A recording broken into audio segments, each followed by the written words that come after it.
Merhaba arkadaşlar, 2021 DGS matematik sorularının çözümleriyle karşınızdayız. Arkadaşlar genel olarak ÖSYM'nin son yıllarda yaptığı sınavların en kolaylarından bir tanesiydi. Problemlerde birkaç soru hariç genel olarak çok basit bir sınavdı. Dilerseniz vakit kaybetmeden soruları çözmeye başlayalım. İlk sorumuz bir rasyonel sayı sorusu arkadaşlar. Kolay bir soru. Bunu yapmak için ne yapmamız lazım? 2 bölü 3'ü 4 ile 3 bölü 4'ü de 3 ile paydalarını eşitlememiz gerekiyor. Burayı biraz hızlı yazabilmek adına hem de vakit kazanabilmek adına şu şekilde yapıyorum. 4 çarpı 2 artı 3 çarpı 3 bölü 12 dedim. Yani 8 artı 9 bölü 12 ne yapmış oldu? 17 bölü 12. Dolayısıyla üst kısmımız 17 bölü 12 yaptı. Yine alt tarafa geçtiğimizde alt tarafta da payda eşitlememiz gerekiyor arkadaşlar. Burada da sol tarafı 4 ile sağ tarafı 3 ile yapıyorum. Yine hız kazanmak adına 4 ile 1'i çarptım. Eksi dedim 3 ile 1'i çarptım. 4 eksi 3 bölü 12 yaptı. Yani 1 bölü 12 yapmış oldu. Dolayısıyla alt kısmımız da 1 bölü 12 yaptı. Daha sonra üst kısmım 17 bölü 12. Alt kısmım 1 bölü 12 yapmış oldu. Bu ikisini beraber işleme tabi tutuyorum. Alt kısmı ters çevirip çarpıyorum. Dolayısıyla 17 bölü 12 çarpı 12 bölü 1 yaptı ters çevirdiğim zaman. Arkadaşlar 12'leri sadeleştirdim. 17 bölü 1 17 yaptı. Cevabımız Edirne yapmış oldu.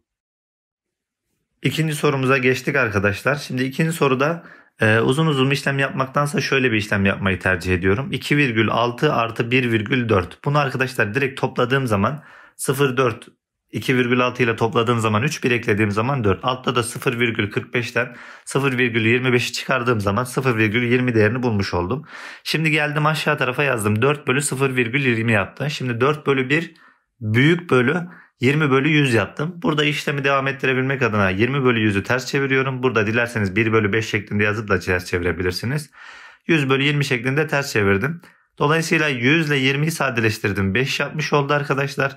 Geldim alt tarafa 4 ile 5'i çarptım. 20 cevabına ulaşmış oldum. Dolayısıyla cevabımız Edirne yapmış oldu arkadaşlar. Evet arkadaşlar 3. soruya geldik. Basit bir üslü sayı sorusu. Şimdi şöyle yapmamız gerekiyor. Hem üst tarafta hem de alt tarafta en küçüğünün parantezini almamız gerekiyor. Üst tarafta en küçük 3 üzeri 6. 3 üzeri 6'yı aldığım zaman 1, 3'ün karesi ve 3 üzeri 4. Aşağı tarafta da 27'nin karesini almam gerekiyor en küçük olduğu için. 27 eksi 1 kalıyor. Çarpı 2'yi de unutmuyoruz. Şimdi gelin işlemleri yapalım. 3 üzeri 6 çarpı 1 artı 9 artı 81 şeklinde yazıyorum artık işlemleri ilerletmek adına. Alt tarafı da 27'yi 3'ün kübünün karesi olarak yazdım. 27'den 1 çıkardım. 26 2'ye ekledim arkadaşlar. Burada şunu görmem gerekiyor. 3 üzeri 6 ve 3 üzeri 6 ikisini birbiriyle sadeleştirdim. Aşağı tarafa geldim. Yukarısı ne yaptı arkadaşlar? 10, 81, 91 bölü 26 çarpı 2 yapmış oldu. Şimdi sadeleştirme işlemlerimi yapıyorum. 26 ile 2'yi sadeleştirdim. 13 kaldı. 13 ile 91'i sadeleştirdim. 7 kaldı. Dolayısıyla cevabımız 7, yani Bursa seçeneği yapmış oldu arkadaşlar. Dördüncü soru. Bu da çok basit bir köklü sayı sorusu. Bunda da arkadaşlar şunu yapmam gerekiyor. Önce işlem önceliğinden dolayı parantez içini bir yazmam lazım. Kök 3 çarpı dedim. Kök 27'nin 3 kök 3. Kök 12'nin de 2 kök 3 olduğunu biliyorum. Bölü 3 dedim arkadaşlar. Alt tarafa geldim hemen. Kök 3'ü aynen yazıyorum. Parantezin içinin de 3 kök 3 artı 2 kök 3'ün 5 kök 3 olduğunu biliyorum. Bölü 3 dedim.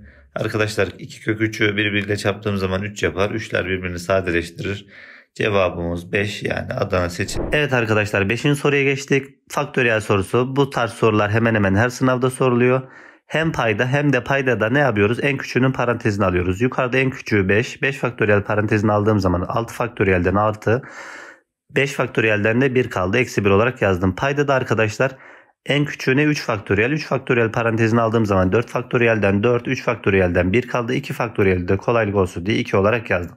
Şimdi arkadaşlar 6 eksi 1 5, 4 artı 1 5, bu ikisini ne yaptım? Hemen sadeleştiriyorum. Hız kazanmak adına 5 faktöriyeli de şu şekilde yazıyorum arkadaşlar. 3 faktöriyele benzemesi açısından 5 çarpı 4 çarpı 3 faktöriyel olarak yazdım. Bölü dedim 3 faktöriyel çarpı 2. Burada arkadaşlar sadeleştirmeyi kolaylaştırmak adına bunu yapıyorum. 3 faktöriyeller birbirini götürdü arkadaşlar. 4 ile de 2'yi sadeleştirdim. Yukarıda 2 kaldı. 5 ile 2'yi çarptığım zaman ne yapıyor arkadaşlar? 10 yapıyor. Dolayısıyla cevabımız Ceyhan yapmış oluyor arkadaşlar. Geldik 6. soruya arkadaşlar. X, Y ve Z sıfırdan farklı bir rakam olmak üzere demiş. X artı Y artı Z toplamını soruyor. Benim burada X'in 1 ve 2 olabileceğini görmem gerekiyor. Çünkü X 3 olamaz arkadaşlar. Çünkü 2 basamaklı bir sayı kalmış. X eşittir 1 için dedim. Gelip denklemimi sağ tarafa yazıyorum. 1 YZ eksi 1z x. X dediğimde 1'di, 1 yazdım, 17 yapmış oldu. Şimdi arkadaşlar z'den 1'i çıkarmışım, 7 kalmış. Dolayısıyla z dediğim değer ne oluyor? 8. Geliyorum hemen ortaya, z dediğim değeri 8 yazdığım zaman y'nin ne olmuş olması gerekiyor? 9. Çünkü 9'dan 8'i çıkardığım zaman 1 kalır. Birlerde birbirinden çıktığı zaman 0 kalır, 17 değerini bulmuş olurum. Dolayısıyla arkadaşlar x eşittir 1 için y dediğim değer 9. Z dediğim değer ise ne yapmış oldu arkadaşlar? 8 yapmış oldu. Şimdi geliyorum x eşittir 2 için.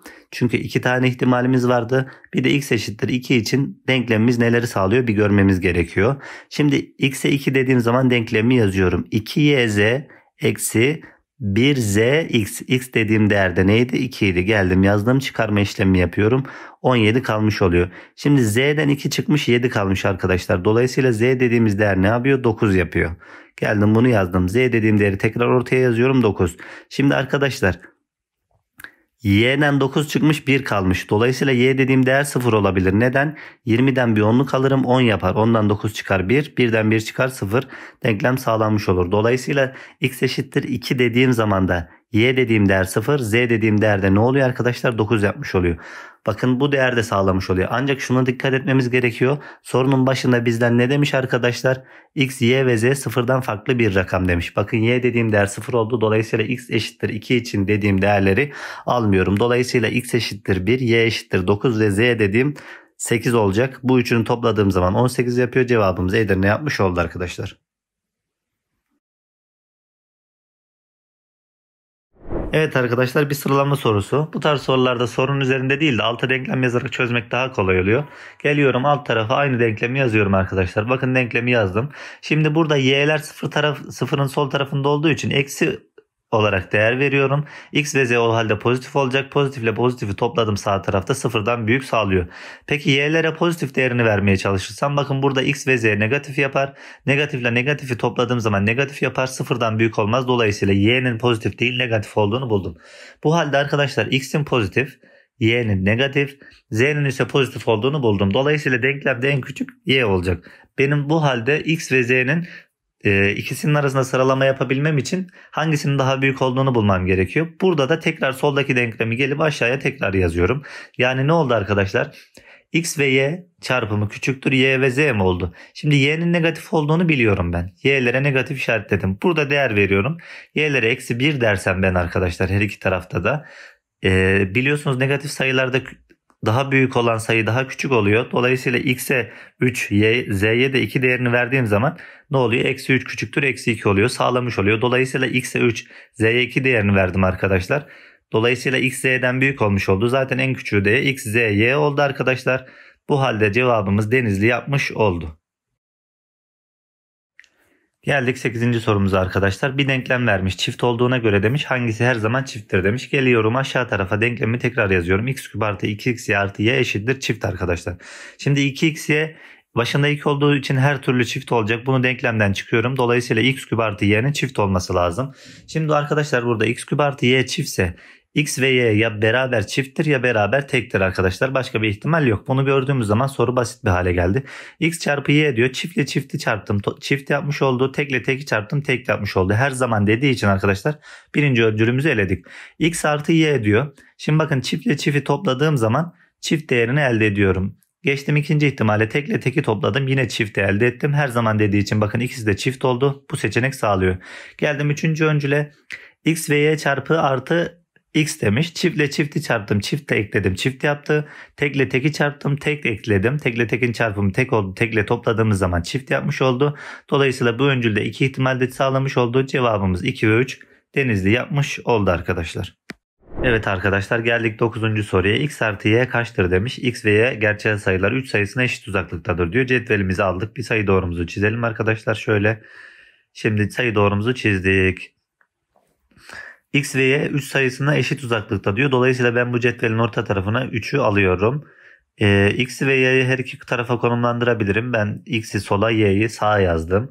Şimdi altta diyor ki arkadaşlar x sayısı 0 sayısına 3 birim uzaklıktadır diyor. 0 sayısına 3 birim uzaklıktaysa 0'ın solunu seçiyorum. Niye? Çünkü 0'ın sağını seçersem x 3 olur. O halde y de 3 olur. Birbirinden farklı diyor, sağlamıyor. Sol tarafa yazdığım zaman x'in direkt eksi 3 olduğunu gördüm. 3 sayısını 6 birim uzaklıkta. Bakın bu şekilde yazmış oldum. O halde y sayısı da 3 sayısına 6 birim uzaklıkta olacak arkadaşlar. Dolayısıyla y dediğim değer ne oluyor? Zaten 0'dan 3'e 3 vardı. 6 birim daha gittim. Y dediğim değer de 9 yapmış oldu. Dolayısıyla arkadaşlar x'imiz eksi 3, y'miz ise 9 yapmış oldu. Bizden x artı y'yi soruyor. Bakın burada dikkat edin, x artı 3 olarak almıyoruz. X'i eksi 3 olarak aldık, artı 9 dedik. İkisini topladığımız zaman ne yapıyor arkadaşlar? 6 yapmış oluyor. Cevabımız Bursa yapmış oldu arkadaşlar. Arkadaşlar 10. soruya geldik. A çarpı B çarpımı aşağıdakilerden hangisi olabilir demiş. İhtimal sorusu olduğu için dikkat edelim. Yukarıdaki mutlak değeri bir artılı bir eksili yazmam gerekiyor. Dolayısıyla önce artılı yazıyorum. A eşittir a kare eksi 6. A'yı karşı tarafa attım. A kare eksi a eksi 6 eşittir 0 yapmış oldu. Toplamlarının eksi 1, çarpımlarının eksi 6 olduğu iki sayı lazım. Eksi 3 ve artı 2 oluyor bu da. Arkadaşlar geliyorum sağ tarafa, denklemi yazıyorum. A eksi 3 çarpı a artı 2. Dolayısıyla arkadaşlar buradan a eksi 2 olabilir, a 3 olabilir. Şimdi bir de buradaki denklemi benim ne yazmam gerekiyor? Eksili yazmam gerekiyor. Gelip onu da aşağıya yazıyorum arkadaşlar. Eşitleri koydum. Eksi a bu sefer a kare eksi 6'ya eşit olmuş olacak. Eksi a'yı karşı tarafa atıyorum. A kare artı a eksi 6 eşittir 0 olmuş oluyor arkadaşlar denklemimiz. Burada a'ya a, bu sefer toplamlarının artı 1, çarpımlarının eksi 6 olduğu sayı lazım. Bu da artı 3'e eksi 2. Geliyorum hemen sağ tarafta a artı 3 çarpı a eksi 2 eşittir 0 dedim. Buradan a'mız 2 olabilir. Buradan da a'mız eksi 3 olabilir. Dolayısıyla ben a değerleri için arkadaşlar dikkat edelim, toplamda 4 tane değer buldum. Şimdi b'ye geçelim, daha sonra a'yı tekrar beraber konuşacağız. Şimdi arkadaşlar yukarıda ne olabilir? Önce bir aynı yazıyorum, pozitif çıkmış halini. B eşittir 8 eksi b dedim. Eksi b'yi karşı tarafa attım. 2b 8, b 4 yapmış oldu. Bir de negatif çıkaralım arkadaşlar. Biz her zaman mutlak değerlerde bir artılı bir eksili yapıyoruz. Negatif çıkardığımız zaman da bakın şöyle oldu. Eksi b eşittir 8 eksi b yapmış oldu. Eksi b'ler gitti. 0 eşittir 8 gibi garip bir hal aldı. Dolayısıyla bu denklem bizi sağlamıyor. Bunu sildik. B'nin 4 olduğunu bulduk arkadaşlar. Şimdi A'da şunu yapmamız gerekiyor arkadaşlar. Bulduğumuz bütün değerleri tek tek yerine koymamız gerekiyor. Geliyorum ben de burada bulduğumuz bütün değerleri tek tek yerine koyuyorum arkadaşlar. 3'ü koydum. 3 eşittir 9 eksi 6 yapmış oldu. 9 eksi 6 3 yaptı, sağladı. Eksi 2'yi koyduğum zaman arkadaşlar sağ taraf 4 eksi 6 yaptı. Eksi 2 yaptı, sağlamadı. Eksi 3'ü koydum. Eksi 3 artı 3 olarak çıktı. 9 eksi 6 sağlamış oldu. 2'yi koyduğum zaman da yine 2 eksi 6 eksi 2 yapıyor. Yani 4 eksi 6 eksi 2 yapıyor. O da sağlamıyor. Dolayısıyla benim A dediğim değer 3 ve eksi 3. B dediğim değer de 4 olabilir arkadaşlar. Geliyorum aşağı tarafa, tekrar yazıyorum bunları. B dediğimiz değeri de unutmuyoruz. 4 olabilir. Dolayısıyla çarpımlarımız eksi 12 ya da artı 12 yapmış olabilir. Buradan da arkadaşlar cevabımız neye götürüyor bizi? Denizli'ye götürüyor. Dikkat edelim bu tarz sorularda. Evet arkadaşlar, basit bir köklü sayı sorusu. A değerlerinin toplamı kaçtır demiş. Şimdi geliyorum denklemimi aynen aşağı tarafa bir yazıyorum. 4 eksi a çarpı 2 eksi kök a bölü 2 artı kök a. Şimdi arkadaşlar paydanın eşleniğiyle çarpıyorum. O da 2 eksi kök a yapıyor. Denklemi geliyorum sol tarafa tekrar yazıyorum. Ne oldu? 4 eksi a çarpı 2 eksi kök a. Bir de paydayla çarptığım 2 eksi kök a geldi. Bölü dedim. Eşleniğini alırken birincinin karesi eksi ikincinin karesini yapıyordum. 4 eksi a yaptı. 4 eksi a'lar birbirini sadeleştirdi arkadaşlar. Dolayısıyla yukarıda ne kaldı? 2 eksi kök a'nın karesi ne eşitmiş arkadaşlar? Yukarıda var bakın, 1'e eşitmiş. Dolayısıyla arkadaşlar burada iki ihtimalimiz söz konusu. Birincisi 2 eksi kök a 1'e eşit olabilir. İkinci ihtimalimiz ise 2 eksi kök a eksi 1'e eşit olabilir. Bu iki denklemdeki a değerlerini bulduğum zaman toplamını bulmuş olacağım. Şimdi 2 eksi kök a eşittir 1 ise kök a'yı karşı tarafa atıyorum. 1'i de bu tarafa atıyorum arkadaşlar. 2'den 1'i çıkardım, 1 yaptı. Eksi kök a artı kök a olarak geçti. Dolayısıyla her iki tarafın karesini aldım. A değerim öncelikle 1 yapmış oldu. İkinci denkleme geliyorum. Burada da arkadaşlar 2 eksi kök a eksi 1 değerine eşitti. Bu kez de eksi 1'i bu tarafa alıyorum. Eksi kök a'yı karşı tarafa atıyorum arkadaşlar. Eksi 1 artı 1 olarak geçti. Dolayısıyla 3 eşittir eksi kök a artı kök a olarak geçti. Her iki tarafın karesini aldım.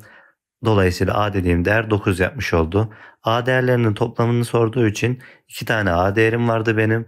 Bu değerlerden bir tanesi 1, bir tanesi 9. Dolayısıyla her ikisinin toplamı 9 artı 1'den 10 yapıyor. Cevabımız Bursa arkadaşlar. Yine çok basit bir soru, bakın arkadaşlar.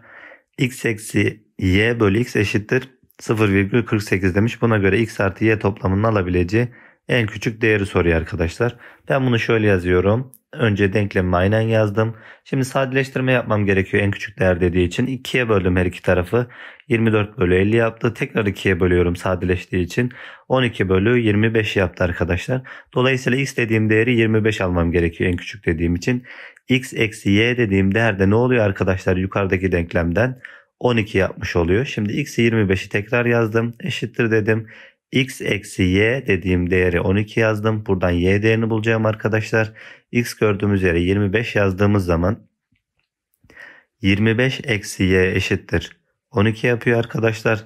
Y'yi karşı tarafa atıp eksi 12'yi de artı 12'yi de bu tarafa attığım zaman 25 eksi 12 13 yapıyor. Eksi y artı y olarak geçmiş oluyor. Dolayısıyla y dediğim değerde 13 yapıyor. Bizden x artı y'nin alabileceği en küçük değerlerin toplamını soruyordu. X dediğim değer benim 25. Y dediğim değerde ne yapıyor arkadaşlar? Aşağıda bulduk 13. Dolayısıyla her ikisini topladığımız zaman x artı y değerimiz 25 artı 13'ten 38 yapmış oluyor. O da bizi Edirne şıkkına götürüyor arkadaşlar. Geldik 13. soruya arkadaşlar. X, Y, Z pozitif gerçel sayılar için 2 tane eşitsizlik verilmiş. X artı 2 tane Y artı Z'yi soruyor bizden. Şimdi yukarıdaki denklemi yazdım. 7x eşittir. Eksi 4y eksi 4z'yi karşı tarafa attım. Pozitif olarak geçtiler. Dolayısıyla 7x eşittir 4 parantezinde y artı z yapmış oldu. Her iki tarafı 4'e böldüğüm zaman arkadaşlar y artı z değerim benim ne yapmış oluyor bakın. Y artı z değerimiz 7x bölü 4 yapmış oluyor. Şimdi bir y artı z'yi buldum. Neden? Çünkü alt tarafta 3x artı 3x var. 2 tane y ve z var. Burada 3x parantezini alırsam ben y artı z ile 2 denklem bulurum. Buradan sonucuma ulaşmış olurum arkadaşlar. Şimdi yazdım. 3x parantezinde ilk tarafta y, ikinci tarafta z kaldı. Bu 189'a eşitmiş. Şimdi y artı z gördüğüm yere ilk denklemde bulduğum 7x artı 4'ü yazmam gerekiyor. Gelip aşağı tarafa yazıyorum. 3x çarpı 7x bölü 4 artık eşittir 189. Şimdi arkadaşlar 3 ve 189 ikisi kolay bölünür görünüyor. Böldüğüm zaman 63'ü direkt gördüm. Burada 7 ve 63'ü sadeleştirmem gerekiyor. 9'u bulmuş oldum. Bir içler dışlar çarpımı yapmış olmam gerekiyor burada. 2 tane x'in çarpımı x kare eşittir 4 çarpı 9'dan 36. Dolayısıyla buradan x dediğimiz değerler artı 6 ve eksi 6 olabilir. Ancak bakın yukarıda dikkat edin. X, Y ve Z pozitif gerçel sayılar için demiş. Dolayısıyla eksi 6'yı silmiş oldum. X dediğim değeri 6 olarak buldum. Şimdi buradan sonra arkadaşlar Y artı Z değerini bulacağım. 2 ile çarpacağım. X ile toplayıp cevabımıza ulaşmış olacağım. Şimdi tekrardan bir denklemi yazalım. X yazdım, 2'yi yazdım. Parantez içinde y artı z'yi yazdım. Ben x'in 6 olduğunu zaten biliyorum. Sonuca ulaşmak için y artı z değerini bulmam gerekiyor. Yukarıdaki denklemde x gördüğüm yere 6 yazdığım zaman bir sadeleştirme yapalım. Buradan y artı z ne yapmış oluyor arkadaşlar? 3 ile 7'yi çarptım. 21 bölü 2 yapmış oluyor. İkiler de birbirini götürüyor. İlk tarafta 6 vardı. İkinci kısımdan da 21 geldi. İkisini topladığım zaman 27 yapmış oldu. Cevabımız Ceyhan'a ulaşmış olduk arkadaşlar. 14. soruya geldik arkadaşlar. X ve y birer tam sayı olmak üzere demiş. Uzun bir eşitsizlik verilmiş. Buna göre x eksi y eksi x farkı kaçtır demiş. Şimdi denklemi aşağıda kolay işlem yapabilmek adına tekrar yazıyorum arkadaşlar. Şimdi denklemimizi yazmış olduk. Şimdi arkadaşlar birer tam sayı demiş. Dolayısıyla benim x'e burada bir değer vermem gerekiyor arkadaşlar. Şimdi x'in eksi olduğunu ve y'nin artı olduğunu bu denklemden görmüş olmamız gerekiyor ki y eksi x'in pozitif olması lazım. X'e eksi 1 değerini verdiğim zaman y'ye benim 2 değerini vermem gerekiyor eşitsizliğin sağlanması adına. 2 eksi 1'den de 3 yapıyor. 3 küçüktür 4'ten arkadaşlar bu sağlıyor. Gelin şimdi x'e eksi 2 değerini verelim. X'e eksi 2 değerini verdiğim zaman y'ye bu eşitsizliğin sağlanabilmesi için 3 değerini vermem gerekiyor. 3 eksi 2 de ne yapıyor arkadaşlar? 5 yapmış oluyor. 5 küçüktür 4 yapıyor. Bu mümkün değil arkadaşlar. Demek ki arkadaşlar ilk verdiğimiz değerler doğruymuş. Dolayısıyla benim x dediğim değer eksi 1, y dediğim değer de artı 2'ymiş. Şimdi bizden y eksi x farkını soruyordu. Gelip yazıyorum arkadaşlar yerlerine. 2 eksi 1. Burada çıkarmayı yaparken dikkat edelim. Y eksi x 2 artı 1'den 3 yapmış oluyor. Dolayısıyla cevabımız da denizli yapmış oluyor arkadaşlar. Evet arkadaşlar bir kümeler sorusu. X ve y pozitif tam sayılar olmak üzere demiş. A fark B kümesinin eleman sayısı 1'dir demiş. X eksi y'ye 5 demiş. X çarpı Y çarpımı kaçtır diyor. Şimdi iki kümemizi gelip hızlı bir şekilde çizmiş olduk. Şimdi arkadaşlar çarpımını sormuş. Burada dikkat etmemiz gereken x eksi y eşittir 5 denkleminden hareket etmemiz gerekiyor. A kümesi ve B kümesinin elemanlarına baktığımız zaman arkadaşlar ikisinin farkı 5 olan hangi sayılar var? 8 ve 3 var. Gelip bu ikisini yazıyorum. Dolayısıyla arkadaşlar 8 ve 3'ü yazdığım zaman gelip şurada A ve B kümelerini yazmayı unutmuşuz. Hemen yazalım. A ve B kümelerini yazdık arkadaşlar. Dolayısıyla A fark B'nin eleman sayısının 1 olması için 5'i geldim buraya yazdım. Dolayısıyla B'nin fark A'nın elemanına da 2'yi yazmış olmam gerekiyor arkadaşlar. Dolayısıyla her ikisinde de 8 ve 3'ün ortak olduğunu görmüş olduk. Dolayısıyla arkadaşlar bizim burada x dediğimiz değerin 8, y dediğimiz değerin 3 olduğunu gördük. Bunların çarpımını soruyordu. 24 yaptı. Cevabımız Denizli olmuş oldu arkadaşlar. 16. soruya gelmiş olduk arkadaşlar. Benim sınavda en beğendiğim sorulardan bir tanesiydi. Çünkü zor gibi görünüyor, aslında kolay bir soru. Birçok öğrencinin takıldığı sorulardan bir tanesiydi. Şimdi f'in içinde fa'yı eşittir a kare demiş. Ben bunu şöyle yazıyorum. F'in içinde fa eşittir a kare arkadaşlar. Şimdi fa değerini bulmam gerekiyor benim. Ben bu fa değerini nasıl buluyorum? X dediğim yere a yazıyorum. X gördüğüm yere a yazarsam y değerim 0 yapmış oluyor. Dolayısıyla benim f0 eşittir a kare denklemini çözmem gerekiyor. X'e 0 verdiğim zaman bakın. Y dediğim değer ne yapıyor arkadaşlar? Yukarıda 16 yapıyor. Dolayısıyla f0'ın 16 olduğunu bulmuş oldum. Şimdi a değerini bulmamız gerekiyor. Dolayısıyla a kare eşittir 16 yapmış oldu. Buradan a hem eksi 4 hem artı 4 yapabilir. Ancak dikkat edin, a bir pozitif gerçel sayı olmak üzere demiş. Dolayısıyla eksi 4'ü silmiş oldum. Şimdi bizden neyi soruyor? F2 değeri kaçtır diye soruyor. Şimdi arkadaşlar burada denklemi yazmaktan ziyade şöyle bir benzerlik yapalım. Geldim soru işaretini koydum bakın. Buna da x dedim. Bu x değerini bulmaya çalışalım beraber. Şimdi x ekseni kesen noktaya 2'yi yazmayı da unutmayalım. 2'yi yazdık. Bu 2'nin karşılığını arıyoruz. Şimdi benzerlik yapıyorum arkadaşlar. Bakın 4 ile 2'sinin arası bölü 4 ile 0'ın arası x bölü 16 yapmam gerekiyor. Dolayısıyla 4 eksi 2 bölü 4 eşittir. Burada üçgeni güzel görmemiz lazım. X bölü 16, 2 bölü 4 eşittir. X bölü 16 yapıyor arkadaşlar. Şu arada eşitliği de unutmayalım. Diğer ikisini sadeleştirdiğim zaman 2 yapıyor. İçler dışlar. Burayı daha hızlı da çözebilirseniz biraz anlaşılsın diye uzun yazıyorum arkadaşlar. 2x eşittir 16. X dediğim değer 8. Çok güzel bir soru. Dikkatli bir şekilde çözülürse sonuca ulaşılmış olur. Cevabımız da Ceyhan yapılmış oldu. Evet arkadaşlar, 17. soru bir işlem sorusu. Hemen hemen her yıl soruluyor. En kolay sorulardan bir tanesi oluyor. Şimdi benim bu işlemi yapabilmem için x gördüğüm yere ne yazmam gerekiyor? 4. Y gördüğüm yere de m yazmam gerekiyor. Ki zaten sonuç verilmiş. Geldim x gördüğüm yere 4, y gördüğüm yere m yazıyorum. 4 artı m bölü 4 eksi m eşittir 3 yapmış oldu. Burada klasik bir içler dışlar çarpımı yapıyorum. Hemen geldim yazdım. 12 eksi 3m 4 artı m oldu. Arkadaşlar eksi 3m'i karşıya attım. 4'ü bu tarafa attım. İşlemi çözebilmek adına bu denklemi 12'den 4'ü çıkardım. 8 eksi 3m artı 3m olarak geçti. 4m yaptı. Dolayısıyla her iki tarafı 4'e böldüğümde arkadaşlar m dediğim değerin 2 yapmış olduğunu buldum. Cevabımız da Adana yapmış oldu. Dediğim gibi en kolay sorulardan bir tanesi. Geldik 18. soruya arkadaşlar. Güzel bir bölme bölünebilme sorusu. X, Y, Z birbirinden farklı rakamlar demiş. 2x artı y eksi z'nin sonucunu soruyor. Şimdi arkadaşlar x, y sayısı 5'e tam bölünebiliyorsa y dediğim değer ya 0'dır ya 5'tir. Ancak dikkat edelim, y dediğim değer 0 olamaz. Çünkü aşağıda y, z 2 basamaklı bir sayı demiş. Dolayısıyla ben sadece ilk öncülden y'nin 5 olduğunu buldum. Sorunun da yarısını çözmüş oldum. Şimdi geliyorum. Y gördüğüm her yere 5 yazıyorum. X 5, 5Z, Z X yapmış oldu. Doğru mu arkadaşlar? Şimdi geldim ikinci öncülüme. 2 basamaklı YZ doğal sayısı 4'e bölünebiliyormuş. 4'e bölünebilme neydi? Son iki rakamından hareket ediyorduk. Zaten 2 basamaklı. Ya bu sayı 52 olacak ya da bu sayı 56 olacak. Dolayısıyla Z dediğim değer ya 2'dir ya 6'dır. Bunu da denememiz gerekiyor. Z'ye 2 dediğim zaman ZX doğal sayısı 6'ya bölündüğüne göre X de 4 olacak ki 24 6'ya tam bölünsün. Başka zaten 20 ile başlayan 6'ya bölünebilen bir sayı yok. Şimdi Z dediğim değere bir de geliyorum 6'yı yazıyorum. 6'yı yazdığım zaman 6'ya tam bölünebilmesi için z'nin ya 0 ya da 6 olması gerekiyor. Z 0 olamaz. Neden? Çünkü 3. öldüğünde zx ile başlıyor. 0 olduğu zaman 2 basamaklı doğal sayı olmaz. 6 da olmaz çünkü arkadaşlar birbirinden farklı rakamlar diyor. Dolayısıyla z ve x değerini ben bulmuş oldum. Z dediğim değer 2 yapıyor arkadaşlar. X dediğim değerde ne yapıyor? 4 yapıyor. Şimdi bunları bir teker teker yazdık. Şimdi geleceğiz, aşağıda bizden neyi soruyordu? 2x artı y eksi z. Şimdi geliyorum, denklemde gördüğüm yere yerini yazıyorum. Zaten buraya kadar geldikten sonra bundan sonrası çok basit. 2 çarpı 4 artı y'yi yazdım. Yani 5'i yazdım.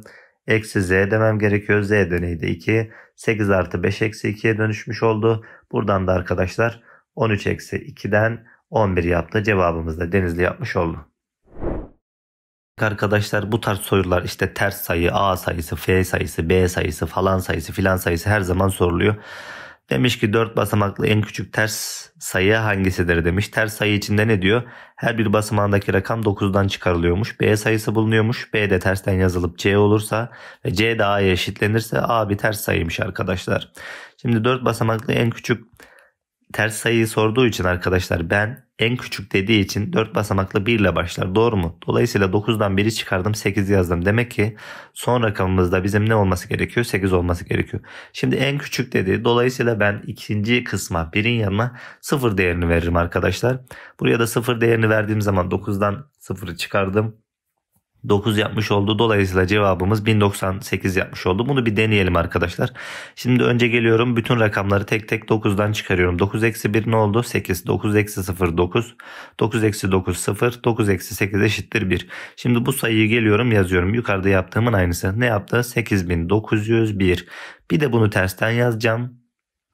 Ki bulduğumuz sayı eşit mi? Ne yapmış oldu? 1098 yapmış oldu. Yani bu C oluyor. İlk bulduğumuzda A oluyor. A ve C birbirine eşit. Dolayısıyla cevabımız Bursa. Denklemini de bir sağlamasını yapmış olduk arkadaşlar. Geldik 20. soruya arkadaşlar. X, Y doğal sayısının birler basamağındaki rakam 5 azaltılıyormuş. Onlar basamağındaki rakam da 6 arttırılıyormuş. Oluşan sayıda X, Y doğal sayısının 2 katıymış. Gelip yazıyorum X, Y mi? Şimdi arkadaşlar Y eksi 5 olacak.